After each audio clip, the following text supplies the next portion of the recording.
టై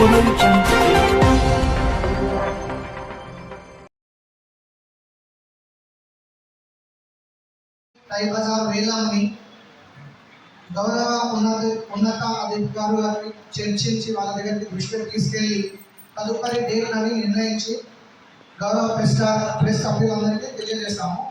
objection ఏమని వచ్చింది అంటే, గతంలో పాడిన టై బజార్ వేలం పాటకి ప్రస్తుతంలో డీడీ పరంగా మాకు వచ్చిన వాళ్ళ పరంగా సంబంధం వాళ్ళు ఒకటే ప్రమేయంలో వచ్చారని చెప్పి మాకు అబ్జెక్షన్ అనేది ఒక పరంగా లేదు.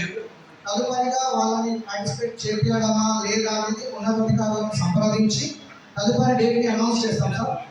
కావున దీన్ని మీరందరూ స్వీకరించి మాకు సహకరించాలని కోరుతున్నాం. Thank you.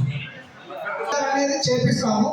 ఒక్క రోజు 2 రోజులు మనకు ఫుల్ క్లారిటీ పరంగా మేము కూడా తీసుకొని డేట్ అనౌన్స్ చేసి మన గౌరవ ప్రెస్ వాళ్ళకి ఇస్తాం సార్. మీరు కూడా దాన్ని బై పబ్లిసిటీ చేసి మాకు సహకరించాలని కోరుకుంటున్నాం. Thank you.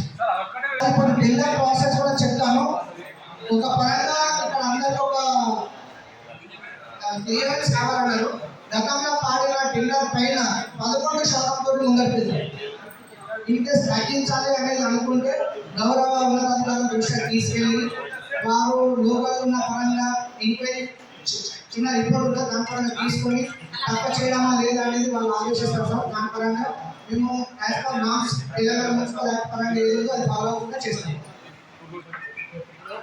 దాని పరంగా ఏమన్నా తదుపరి ఆదేశాలు మీ పరంగా మీరు తీసుకొని తగ్గించాలా లేదా అనేది తదుపరి కార్యక్రమంలో కూడా వేలం వేసే రోజు పూర్తి సమాచారంతో మీకు చెప్తాము.